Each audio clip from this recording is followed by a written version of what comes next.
Welcome back to Spaced Out. I'm Mike Cook. The month of September had some space weather history and fantastic space weather events, so please sit back and enjoy our monthly recap. September marked the 156th anniversary of the Carrington event.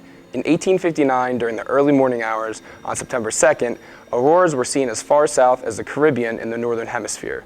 Auroras were so bright over the Rocky Mountains that it woke gold miners up, and they started making breakfast because they thought it was the morning. This was all caused by an astonishing solar flare witnessed the day before by British scientist Richard Carrington.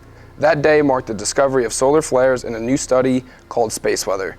During this event, a 2 billion ton coronal mass ejection, also known as a CME, smashed into Earth's magnetic field. As the day went on, this intense geomagnetic storm electrified telegraph lines, actually electrocuting some technicians and even setting their telegraph papers on fire. According to the National Academy of Sciences, if a Carrington-like event hit Earth today, it would cause $1 trillion in damage to our infrastructure and take 4 to 10 years to completely recover. During the third week of September, there was a beautiful and massive prominence on the eastern limb of the sun. A prominence is a huge, bright cloud or arch of glowing gases.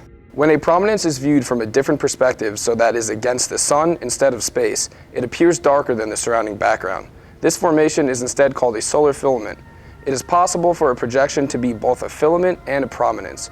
Some prominences are so powerful that they throw out matter from the sun into our space at speeds up to 1,000 kilometers per second. During the night of September 27th into the 28th, we saw an event that we won't see again until 2033. It was known as the supermoon lunar eclipse, or the super blood moon. The supermoon lunar eclipse was a main headline throughout the country, and many got to experience a wonderful event in the night sky. From a little space weather history to the beautiful supermoon lunar eclipse, September was a thrilling month for space weather. From WeatherWatch, I'm student meteorologist Mike Cook. If you are interested in space weather, Millersville Meteorology offers a minor in heliophysics and space weather for students who want to pursue an education in this field. For more information, please visit www.millersville.edu/ESCI.